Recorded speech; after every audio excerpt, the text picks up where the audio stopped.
All right. Today we'll continue working on our multi-threaded pool allocator in C. The plan for today is to switch over from using a mutex to protect the internal state of our allocator to using atomic operations. And I think the way I want to approach this, I quickly want to go through the existing state of our allocator, just kind of explaining what we've done so far. Um, Then I want to quickly explain the atomic operations that are available to us when using C. And I think then we can go into the actual implementation. So let's start by just quickly going through what we're working with right now. So we've created this struct pool that holds the internal state of our allocator. And last time we switched over from having a fixed size array of a specific type that is set at compile time. At the time, it was our struct entity, which we are still using for demo purposes. But we just had a static array of that in here, and we would allocate objects and hand out pointers to those objects to the caller when the alloc function is called. And we now have generic pointers to regions of memory, which we call batches, and we allocate objects from those batches. And the way we keep track of which objects in these batches are still available for allocation is we're working with what is basically a linked list, meaning if we just illustrate what one of those batches looks like, we can imagine we have entity 1, entity 2, up to entity 4. And each of those entities will actually just include a pointer to another entity. So for example, entity 1 would have a pointer to entity 2. Entity 2 would have a pointer to entity 3, and so on. And the last entity in our batch would just have a pointer to null, and that is our way of signaling internally that it is the last object in this list of objects that are available for allocation. And when the user would call alloc, we would take the first element in this linked list, which is in this case E1. We would remove it from the list. We would return a pointer to this object to the caller. And now the head of our list would be E2. And the way we keep track of the head of the list is by just having this next available pointer as part of the internal state of our allocator. And when you've completely allocated all of the objects inside one batch, which means you would get to null, we try to allocate one more batch, which means that if your batch count is strictly less than batch count max, we use malloc to allocate one more batch and set the pointer to that in this memory array. But if your batch count is already batch count max, we've allocated all the memory that we are allowed to allocate. And in that case, if we look at our alloc function, we just return null. So in this case, result is initialized to null. The pool's next available pointer would still be set to null. In this if statement before, we wouldn't be allowed to allocate more batches because batch count is already equal to batch count max. And in that case, we just return null from our allocator. And the way we test that is we've written a simple test function. This is the single-threaded version of this, which just allocates a bunch of entities from our allocator, checks if the pointer that we're getting returned from our alloc function is not null, then asserts that if we try to do another allocation, we do actually return null from that, signaling that we have run out of space. We dealloc all the objects that we've allocated, and then assert that if we allocate again, we do in fact get a valid pointer returned. And we've also written a very simple multi-threaded test that just uses pthread to create a couple of threads, do some allocations on each, or do one allocation on each thread, wait until the execution finishes, and that's basically it. So that is how our current setup works. And we've used, let me just show the build script. We've used Thread Sanitizer, which is part of the Clang compiler toolchain, to make sure that it actually works. Now, I said the last time already that just because we've used Thread Sanitizer, it doesn't actually mean that our code is perfect, obviously. There might still be bugs, but we can at least be a little bit confident that what we have written so far isn't completely wrong. So what I would like to do in this video is, instead of using a mutex and using or calling lock and unlock at the start and end of our dealloc and alloc function, I would like to convert our allocator to use atomic operations. And specifically, I would like to convert this linked list of free items to be a lock-free linked list. And we're going to talk about what it actually means to be lock-free and what kind of advantages that has a bit later once we've implemented it. But before we do this conversion, actually, it's not going to be a conversion even. The plan is to have kind of a second version of our allocator, kind of a struct pool atomic. And we're going to implement the version using atomic operations in this one. But before we do that, I actually want to kind of quickly go through how atomic operations work in C, just so we get a bit of a feel for what we have to do and what kind of things we have to look out for, because using atomics can be a bit difficult. And it isn't really the atomicity of those operations in itself. It's the fact that atomic operations in C have a synchronization operation attached to them. Maybe you've seen this before. This is kind of the memory order part, or the memory order argument that you pass to an atomic operation. You kind of signal what kind of synchronization operation you want to happen. And let's just explore that a bit. So to be able to use atomic operations in C, we need to include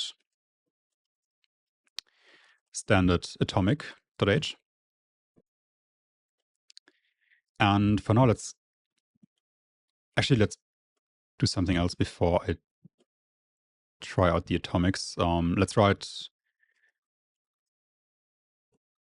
the multi-threaded version of our test function. Does it accept any arguments? No, it does not. Let's just copy the code from here into that function, just so our main function is mostly empty. multi-threaded. Let's test that that actually still works. That looks good. Okay, now we can try using atomics. So let's maybe just have a look at the std atomic header and see what kind of options we have available to us. Now, the first thing we see is that there are a couple of defines for whether or not atomic data types are log-free. And that seems a bit weird already. And the reason why this is there is C actually doesn't specify that atomic operations are log-free. In theory, it is allowed for an implementation of the C standard to just call mutex log and mutex unlog on an atomic operation, despite that probably not being what you would expect. The only data type that is actually guaranteed to be log-free is the atomic flag, which we'll take a look at a bit further down in this file. So as one of the first things, we actually see this memory order enumeration, which I mentioned earlier. And what exactly all of these options do, I will go into detail on that a bit later. We also see thread fence and signal fence. And I mentioned earlier that atomic operations can have or do have synchronization operations attached to them. But you can also have just the synchronization operation without the atomic operation. And that's what these functions do. And we might have a look at those later as well. But for now, let's mostly ignore those. The next thing we see is atomic is log-free, and this is kind of the way to test when you're implementing something using atomic operations or the standard atomic interface that C provides. Sometimes you do actually want to have a guarantee that what you're doing is log-free. And for that, you can actually use this, this macro. Next up, we have a couple of definitions of atomic data types. And this again it's a bit misleading because the data itself isn't atomic. The operations that you do using those data types, those are atomic. Meaning you can't really have an atomic bool. You can only store a value to a variable atomically. So what these definitions actually mean is that you've marked a type as being available for atomic operations, meaning you can pass a pointer to a variable of this type to an atomic operation. But you're not really making the data itself atomic. And the main reason why C has these atomic data types is because it allows you to have an implementation that doesn't use CPU set atomic operations, but instead uses logs. And in those cases, there's actually extra data that you need to allocate in addition to the main data type that you want to make operations on, for example, the bool. In addition, you would also need the mutex to protect its state if you have such an implementation that doesn't actually use the atomic operations that are provided to you by your architecture. We have a bunch of those. And now we actually have our atomic operations. We have atomic store, which simply sets the value of a variable that is being marked as atomic. We have atomic load, which reads the value. We have atomic exchange, which reads the value, but then also sets it.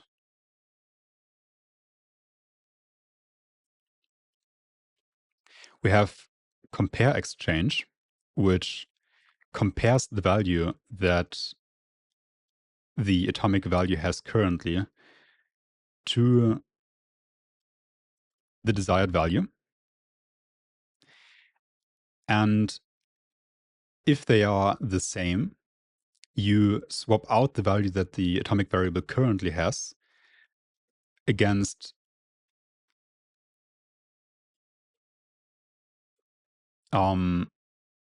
sorry, it's actually the other way around. The value is tested against expected, and if it is the same, if expected is the same as the value that the atomic variable currently has, it is set to desired. And you have a strong and weak variant of this compare exchange function. Now, what that means, we might get into that a bit later, but these functions kind of give you different guarantees. To explain it in one sentence, weak is actually allowed to fail in cases that shouldn't actually fail. What I mean by that is, let's say the current value of our atomic variable is 1, and our expected value is 1 as well. In that case, we would expect compare exchange to succeed and set the value of the atomic variable to desired. But weak actually allows for this operation to still fail, meaning the value is what we expect, but it is still not exchanged for desired. And this kind of allows implementations to do a more efficient job at this. But this is kind of a bit more complex topic, which means we need more time to properly go through this. And for now, we're not gonna use this function.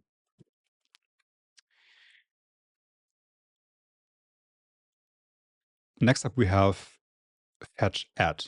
And fetch add returns you the current value of the atomic variable and then adds operand to it and writes the result back to the variable. So for example, if you have an atomic reference count, you would set 1 as your operand, meaning you increment your reference count by 1, and you would get the current or the kind of the previous reference count returned back to you by this function. Sub is just subtract. Fetch OR, same thing, but OR's the current value with operand. XOR, same thing, and also the same thing. They all just do the operations that you have as normal bit operations in C atomically. And then we have the atomic flag type that I mentioned earlier. And the one special thing about this type is that it is actually guaranteed to be atomic. The same thing that is allowed with like the normal atomic types, like atomic integers, atomic booleans, where the implementation is allowed to make those not atomic and use mutexes, that isn't allowed for atomic flag. And we have a couple of operations for this flag as well. I'm not going to get through those now because that's not really important for now. And that's it. That's all of the API that we have available to us when using atomics in C. And let's try actually using these atomic data types and operations kind of as an example in our code. So the way you define an atomic variable in C is you put this atomic keyword before the type. So let's just use atomic bool for now. Atomic bool, and I'm going to call it v1. And for now, we're not going to initialize it. Because when we initialize an atomic variable, we do actually need to do that atomically as well. We can't just set an atomic value to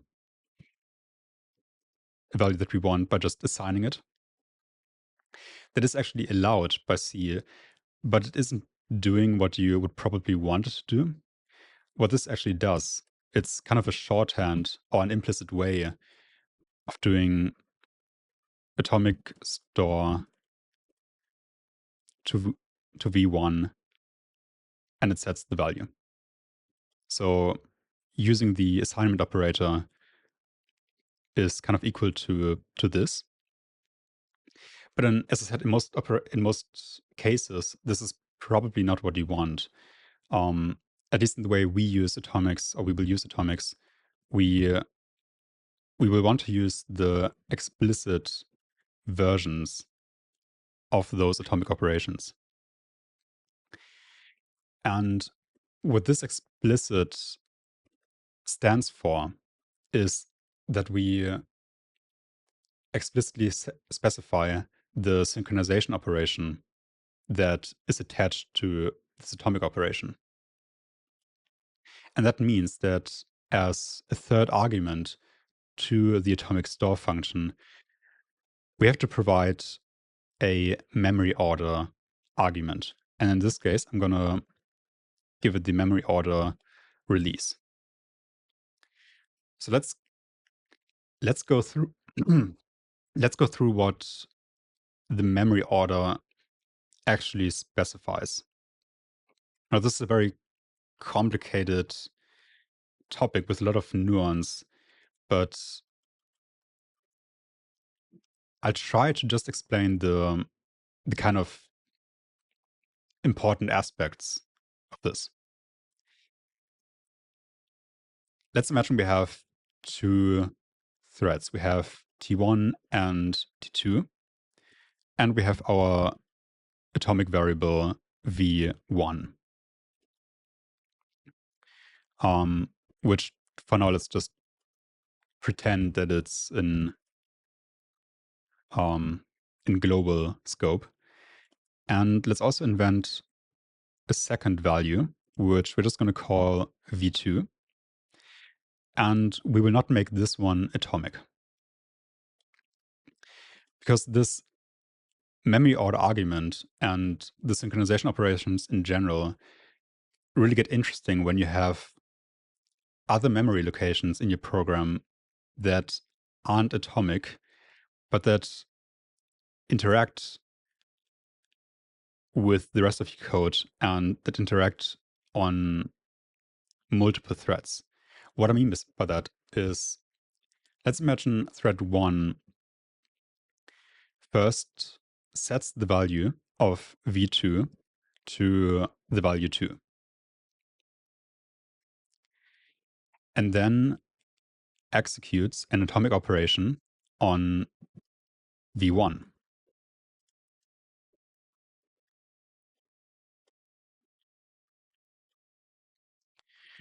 We're going to give it a pointer to v1. We're going to set it to, let's say, 1. And we're going to give it a memory order of release. What we specify with this is that when thread 2 does an atomic load operation,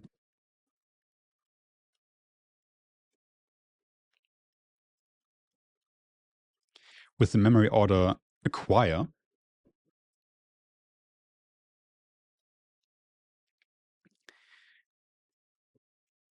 and then reads the value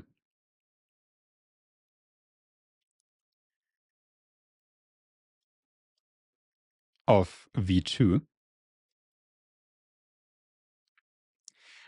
we are actually guaranteed that if the value that we read from v1 here is, actually let's assign that bool v1 local. So this is just the result of our load operation. Actually, since we have a Boolean here, we're just going to set it to true. And we'll assume for now that v1 was initialized to false, just to keep our example a bit shorter. If v1 local is true,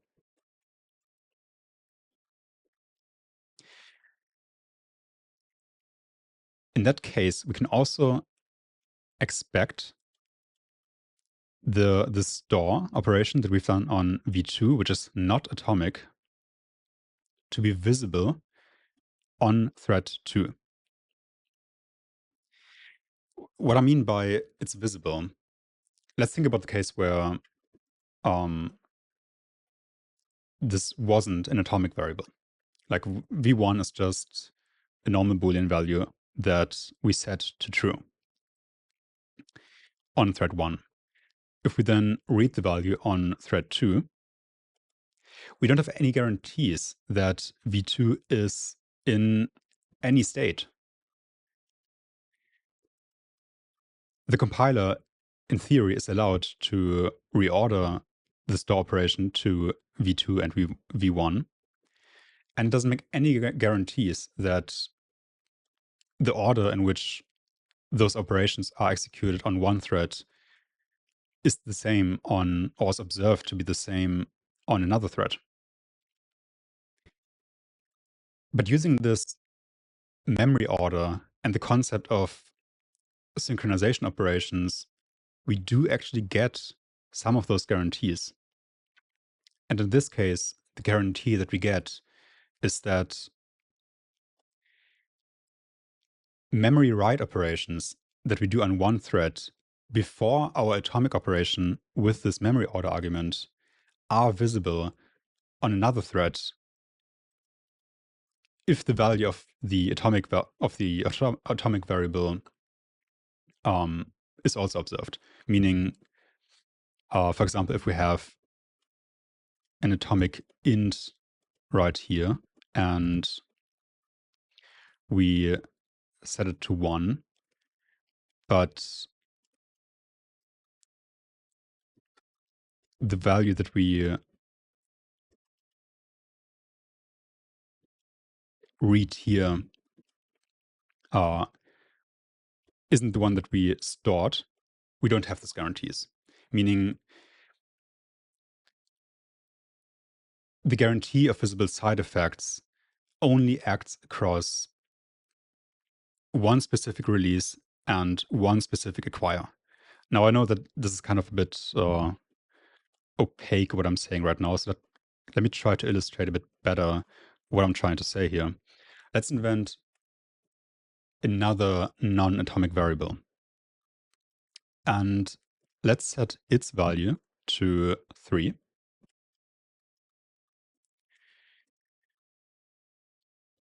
Let me just copy this. And let's set the value of our atomic variable to 2.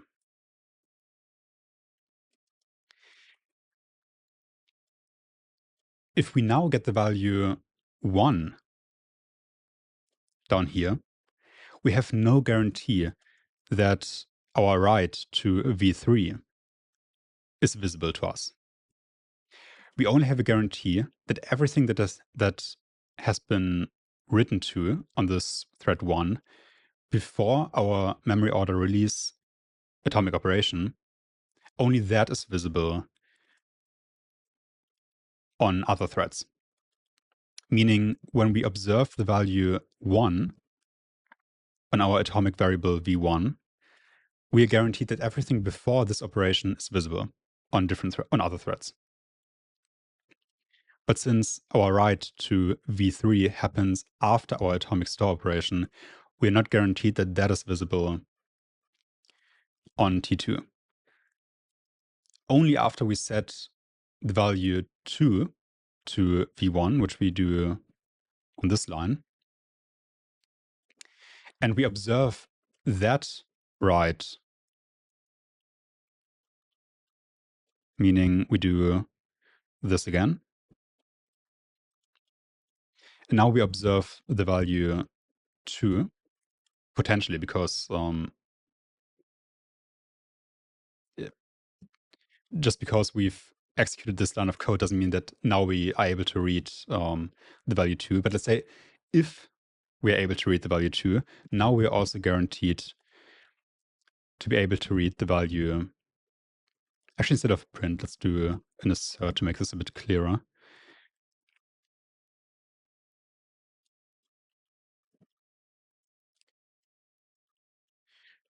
V2 is equal to 2.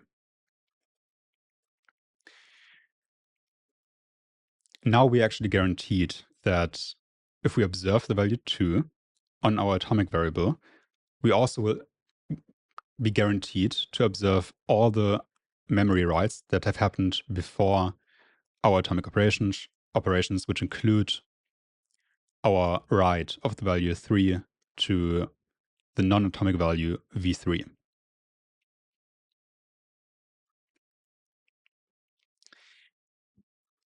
This might still seem a bit complex, but I hope that it gets a bit clearer once we actually do the implementation and once we've worked with this a bit.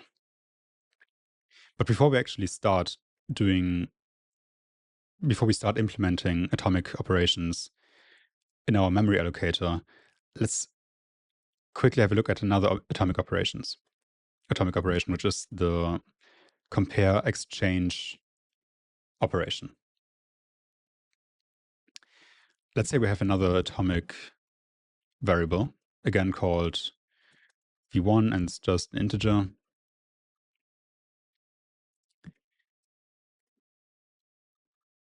Atomic compare exchange. And for now, we're going to use the strong version of this. But again, we'll go into more detail of what strong versus weak means a bit later.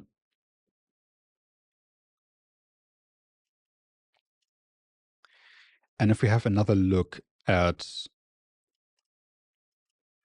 actually, I'm not sure if there's a man page, but oh yeah, cool. Because I want to look up the order of arguments. We first have a pointer to the expected value,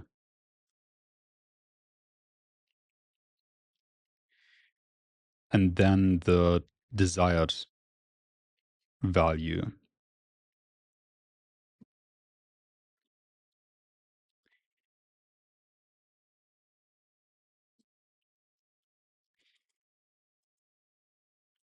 Actually, I want to kind of look up, because the naming is a bit unclear in this case. I think it does actually make sense to look up the exact meaning of those function arguments before we implement them.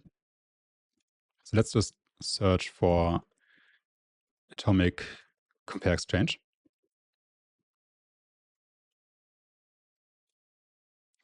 All right. Let's look at CPP reference.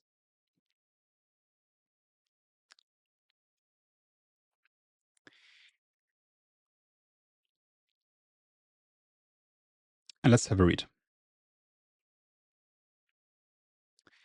It compares the contents of memory pointed to by object with the contents of memory pointed to by expected.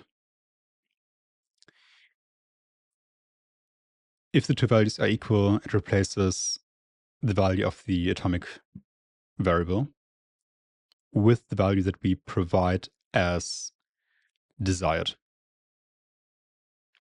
Okay, let's try to have a look at that in code.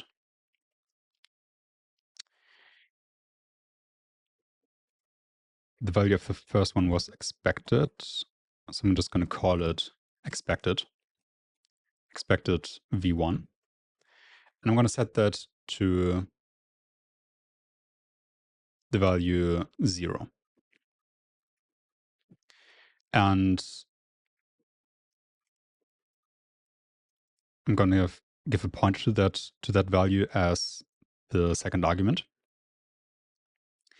And if expected v1 is actually equal to v1, we're going to set the atomic variable to the value 2. So what we're doing in this operation, we are looking if this value is the same as the atomic value. And if they are, we are exchanging it. If we set expected v1 to the value 1, this compare operation is going to fail, and we are not going to set the atomic variable to the new value 2. The atomic variable is going to stay at its current value of 0. And the way this function communicates back to us if the compare operation or if the compare exchange operation was actually successful, if we have a look again at the reference, is it returns a Boolean value. And just to make sure that I'm not incorrect, it returns true if the compare operation was true, meaning the two values were the same. Otherwise, it returns false. Now, what could we use this function for? This function is very useful in one specific pattern. And the pattern looks roughly like this. You do an atomic load of your atomic variable.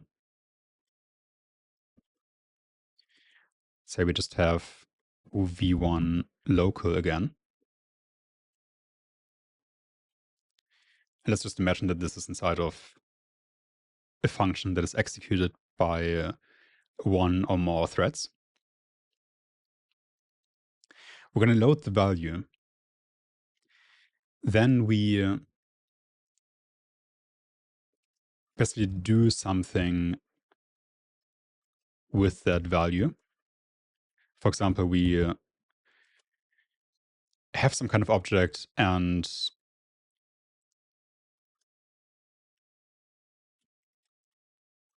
let's just invent another one that we just call v2. We don't even need to initialize it. We set v2 to the current value of v1 local.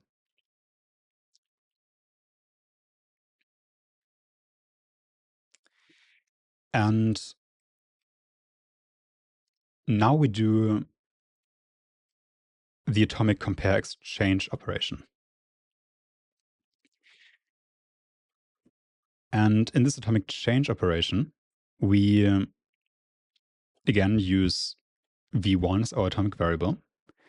And our expected value is now going to be v1 local. And our new value is going to be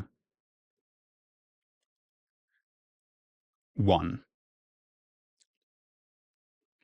So what have we done with this? Basically, we've loaded the current value of v1 into a local variable. Then conditionally, based on the value of v1, we do some kind of operation. We do a memory store operation, for example, which is what we've done here. And then we do a compare exchange operation. And if this compare exchange operation returns true, that means that the atomic variable hasn't changed in the time that we've executed some other code, that we've done some other kind of operation, the atomic variable hasn't changed in that time. Meaning we're still just using atomic variables, but we're kind of using them in a way that is similar to using a mutex, where if the compare exchange function returns true, we've basically made sure that no other thread has written something to the atomic variable.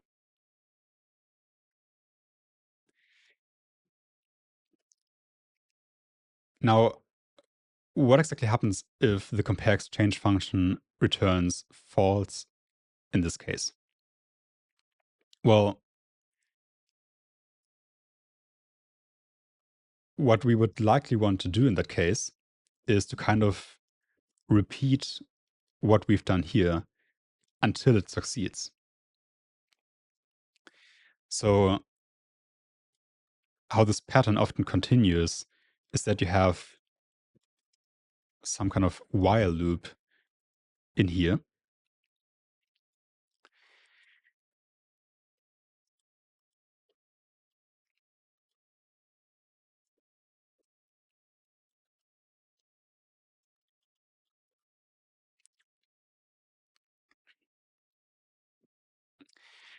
And if the compare exchange function returns false, so if atomic compare exchange is equal to false, we would continue, meaning we just go into another loop iteration. But if it's equal to false, to true, then we break from our loop.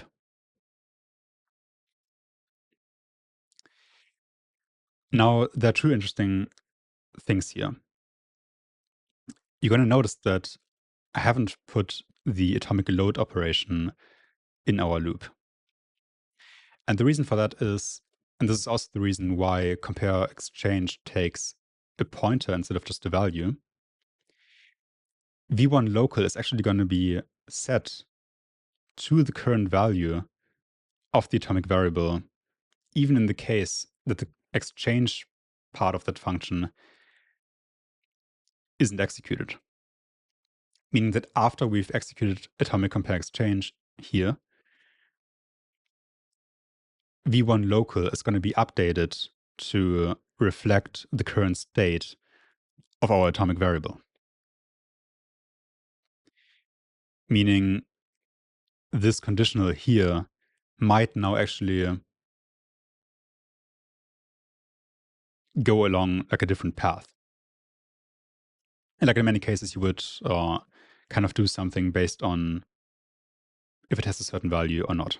But for now, we're just going to have some memory right.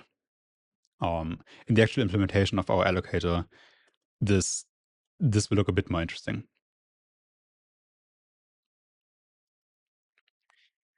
And just stylistically, the way this loop pattern is often implemented is by doing a do while loop, where the condition of the while loop is actually what we have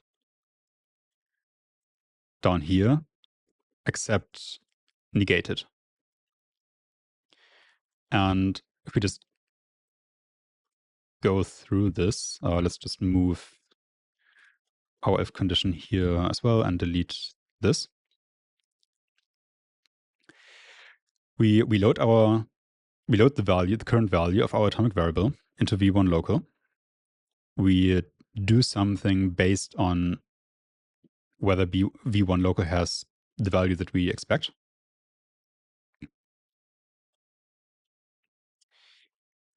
And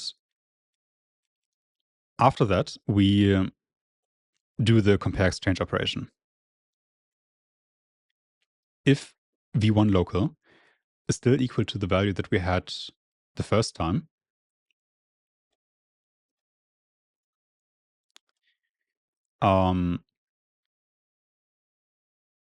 this would return true,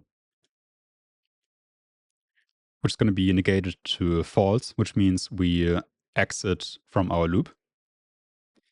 But if the compare exchange function returns false, meaning the value of v1 has changed in the time that we execute this, the function returns false, we negate it, we have true as our loop condition, so we go into another iteration of our loop, and now we might do something else in here. And basically we try again and again until v1 local is actually equal to the value that we expect. Now, the way I've done it here, first of all, in this case, we wouldn't actually use the strong version of this function. We're going to use the weak version of the function. And I said earlier that the weak version of this function is actually allowed to fail in cases where we don't expect it to fail, meaning v1 is actually equal to v1 local, but the function still returns false. Again, just for implementation efficiency reasons. But since we execute this atomic operation as part of a loop, it's actually not a big deal if we don't get the expected result the first time, because we're just going to enter into another loop iteration and we're just going to execute this again, try the compare exchange operation again, and this time it might succeed. And we can enjoy as a return the more efficient execution of this function. But again, there's a bit more to this, but I don't want to go into all the detail at the moment. I think this is kind of enough background knowledge to be able to implement our allocator, and then we can go into a bit deeper detail on atomic operations and what exactly weak versus strong means. Now, in this call right here, I haven't actually used the explicit version of the compare exchange function. I've just used this version, which doesn't take any synchronization operation arguments. It doesn't take a memory order argument. And if we have another look at the reference, the explicit version of this function actually takes two memory order arguments. The first argument is going to be used in the successful execution of the compare exchange operation. And the second argument is going to be taken in the failure case.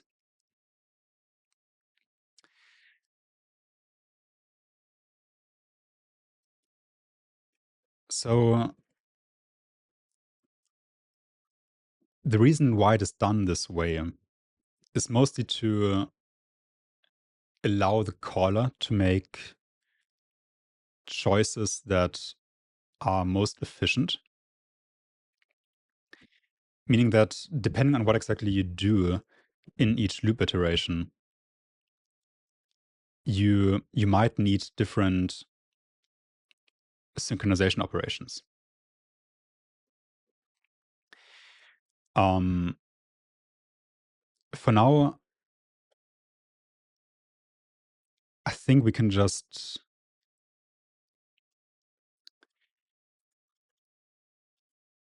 actually, I think it does make sense to go into a bit of detail on this.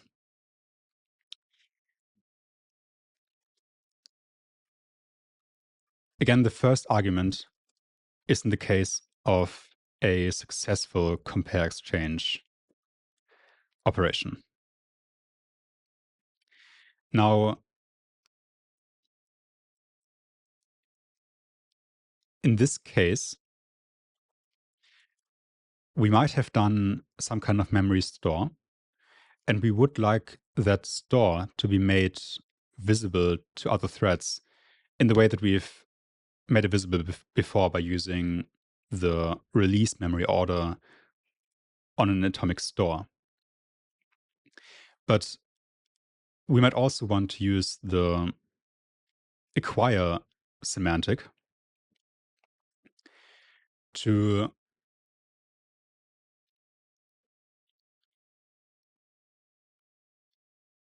be able to read all the memory stores that have been done on a different thread to this atomic variable with the release semantic. Kind of we want both sides. We want the stores that we have made to be visible to other threads with an acquire operation. And if another thread has done memory stores with the release memory order, we want to get its side effects by acquiring them. So the way we specify that is by passing the memory order acquire release as an argument. Now, in the case where this operation was not successful, which is again the second memory order argument, we might not need the same guarantees. Meaning, if our compare exchange operation was not successful, we might not care about what we've written to memory here. And we might not need other threads to be able to see those side effects that we have executed on our thread. Because the atomic variable wasn't written. And that would be such a case where we would pass memory order acquire as the memory order argument in the failure case. Meaning we, again, still want to be able to kind of receive and acquire the side effects that have been executed by another thread with the release operation, but we don't care about other threads being able to observe the side effects that we have produced before executing this function. So we pick acquire release for the success case, where we actually continue execution down here, but only memory order acquire in the failure case, where we continue with the loop. Now, this was probably still a bit opaque, and if you haven't used atomics before, maybe not completely understandable yet, but I think it will get a bit clearer what exactly these memory order operations, memory order arguments are used for once we actually go ahead with the implementation of our allocator. So I think we can do that.